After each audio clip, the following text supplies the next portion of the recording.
Okay, so for my final major project, I decided to do a radio drama. So my plot is about two friends that decided to explore Ireland and find if the myth of the leprechaun is real, like by finding the end of the rainbow, which might have or might have not have like gold at the end. And yeah. So why chose to produce a radio drama?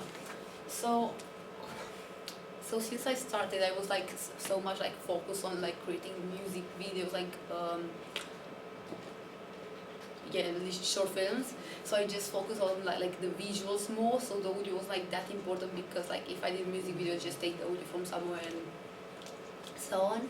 But when we started doing like in Unit 5 a radio drama, I literally just got like intrigued and like I just found like more interesting. There are like just loads of stuff you can actually do about it, and just more like creative and less me like experiment more and stuff. So I thought I might like do it as well, because at the beginning I had like 3 options, and one of them was to do a short film, just like a backup option in case the drama wasn't working. And I also heard like it was like a challenge to do it, so I was kind of insecure if I was going to do it well or not. But then I was like, I'm going to get this challenge done, so I did it. Okay, so for my competition. So I entered a BBC competition, which, so in their commission, my drama is like going between like a dramatic storytelling, because like we're going to allow me like to tell a story over like long arcs, or like just make like a story of like 1 episode long and stuff like that. And I'd also be able to speak about like complex subjects, and my characters are going to have like a different like depth. They're going to be like written like more details, and the audience gets to know them better, compared like to a short film where you just say it more and just like it's more action, I'd say. So the quality of the idea. So these are like the requirements BBC like wants for a radio drama. So the quality of the idea, I think mine just like had like a pretty high quality, I believe, because when I did my research, I looked that they focus more on like the thriller, horror, comedy, and genre, because they're like the most popular. So I thought because like my radio drama is going to be a fantasy, which is not that much like used on this website, is going to get like more attention because something like different compared to what they usually have. How the idea meets the needs of the target audience. So they usually look for people like young adults, like adults and stuff like that. But the thing is, when I did my survey, there are like loads of people who are still under 18. So I kind of expanded my target audience from like 17 to 35 years old instead. So everyone will be like satisfied.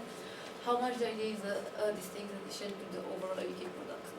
So like I said before, when I did my research and I start like trying to find like radio drama to analyze and find like a good example, I couldn't find any, because like most radio drama were like fantasy and sci-fi combined together. They're like more like sci-fi, having like more elements from sci-fi, and the fantasy was like just there. How well my idea fits what makes podcast distinctly from radio? Well, so because it's like fantasy, I'm able to experiment more and just like be creative. As fantasy is like a pretty complex genre in general. They have like loads of like subgenre, well, like historical fantasy, urban fantasy, mythical creatures and stuff like that. So I thought about like being able to use all of this is going to kind of like reach a high standard, because it has elements that other radio drama doesn't have. So yeah.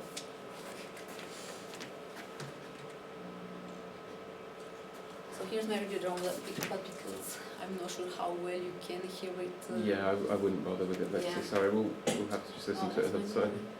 Okay, so for my research, genre research. When it comes to my research, so the primary when I look for the genre, I just obviously look at the fantasy and genre, like if there's like something I could use from there. So I just found like for like the like mythical creatures and stuff like that more. So I'm going to talk about it in my content bit. Well, to be honest, I don't think I took that many stuff from the genre, because I was more focusing on the content where actually I went like into more details. but like from the radio dramas I analyze, which is like Night Terrace and The Hitcher, was it? Yeah. Both of them are like fantasy genre, but like sci-fi combined as well, but they got pretty much more elements of fantasy than other. So while analyzing it, I was like really careful when it came like to sound effects, the foley sounds, and see like how different are they like going to be compared to mine, because like in sci-fi you have like a completely different thing compared to like fantasy. In The Hitcher, the scene I analyzed, they were like in space, so they had like loads of sound effects that like just make you think they were like somewhere in space, and everything like was so weird in the radio drama when I started analyzing it. Anyway, moving on. So for the content. So the main elements of my radio drama were like parallel worlds, mythical creatures, and I look more like into deja vu as well. So for the parallel worlds, because like my radio drama, it starts like on normal world, and then when my characters go into a cave at some point, when they enter, one of them is able to see like the other world, like the mythical creature, everything like that's going on and stuff. Meanwhile, the other one is still stuck into the reality. Okay. So when I look into mythical creatures, I look at like loads of mythical creatures. But the thing is, I didn't want to use like a big number of them, because I just felt everything was going to be too complicated.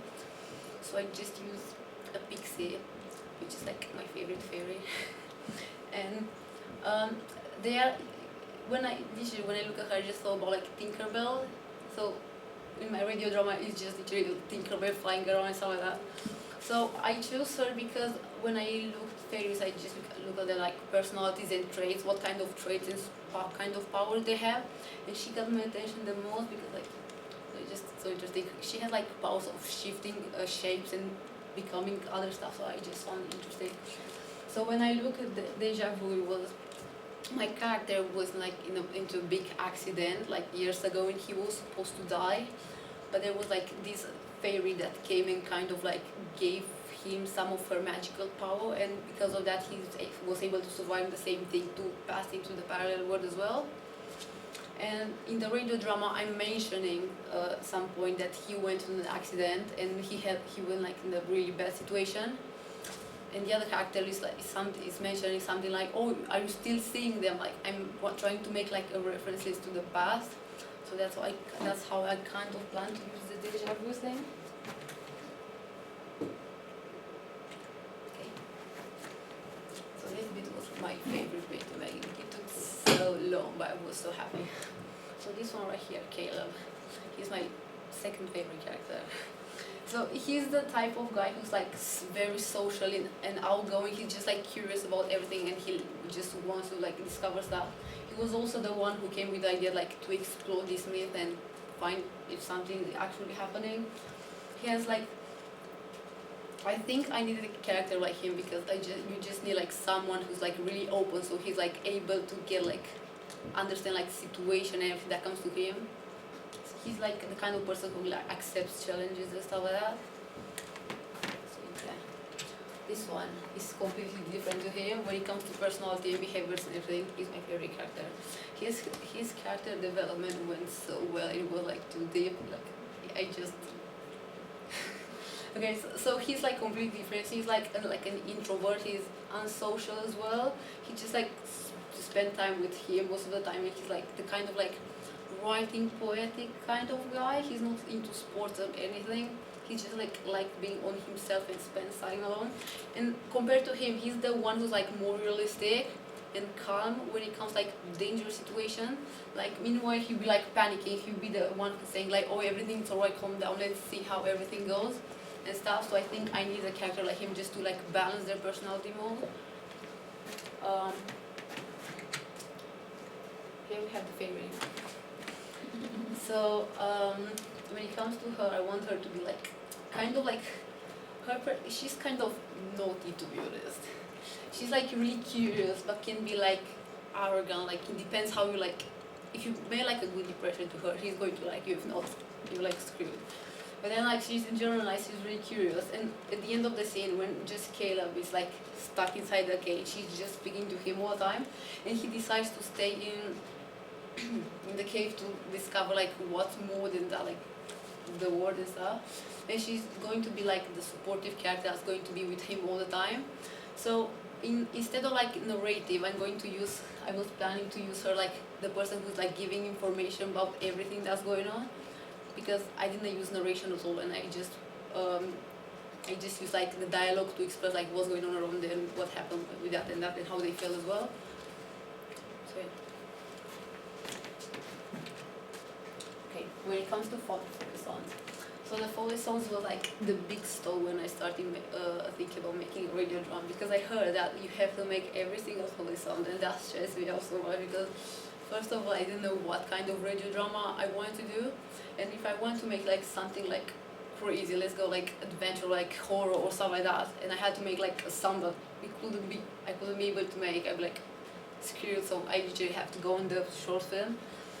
But well, because my radio drama has like plenty of like just normal sounds that are like easy to make or like improvise, I kind of like make almost everything myself, except for like the fairy dust, because I had no idea how to make it, so I just took it from YouTube. But I read like everything I made it like around the college or like other places. So yeah. Next. Okay, audience.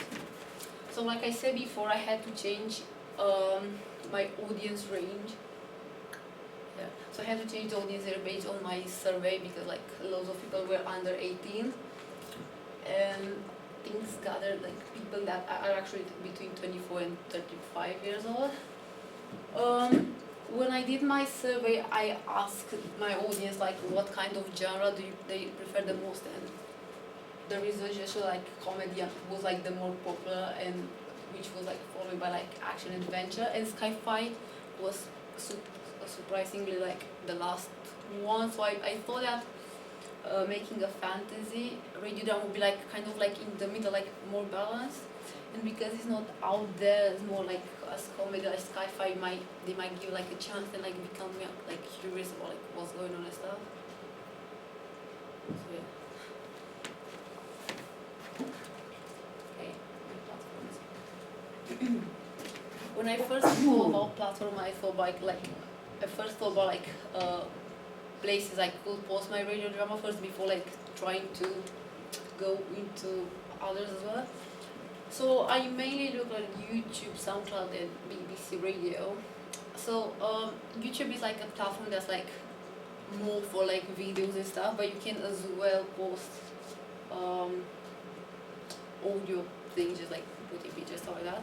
And they have like 1.8 billion like users and like 1.3 views every day. So I think that would be like a really good place to post it, because people like you never know who's going to see it and what kind of impact it will have. When it comes to SoundCloud is an audio only streaming platform, so it's literally like it fits like the best with what I want to do, and it's like public and free as well. And there are like 272 million of people using it as well.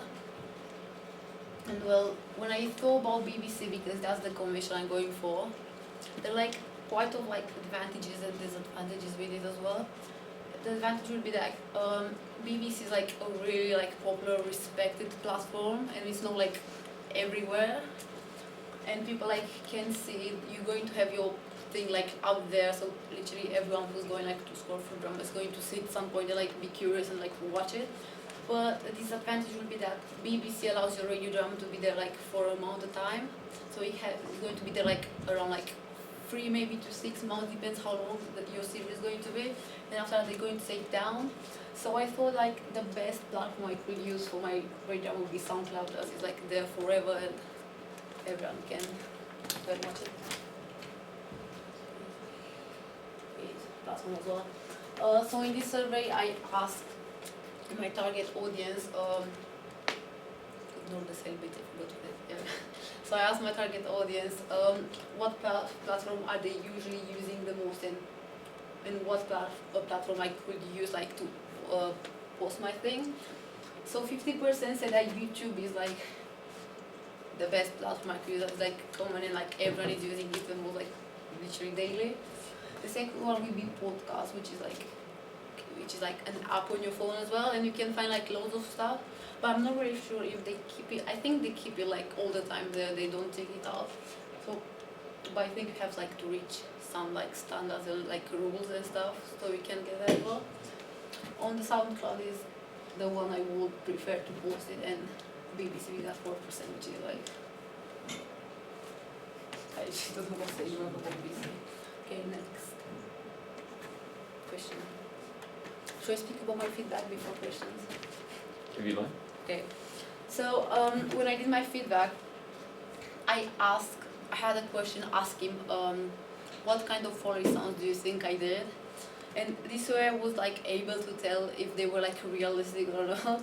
And loads of people just like refer the footsteps and like rain and like just like normal stuff. And I was surprised because I thought they were going to mention more. There was like this comment saying that they couldn't tell like except for like the walking, that everything was like taken from somewhere. So I was like really happy that I actually did a good job, because I also like kind of edited them so they will sound like more like natural at the same time. My feedback. Also I had this bit. So while I was doing my draft, the beginning, Chris helped me to remove the background noises of the dialogue, obviously, and then I literally did everything like that.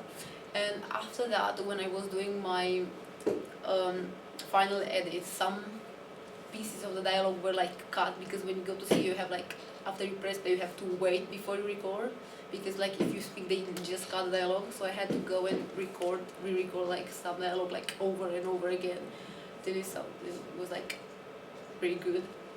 And then literally afterwards, I was able to finish everything. And that's it.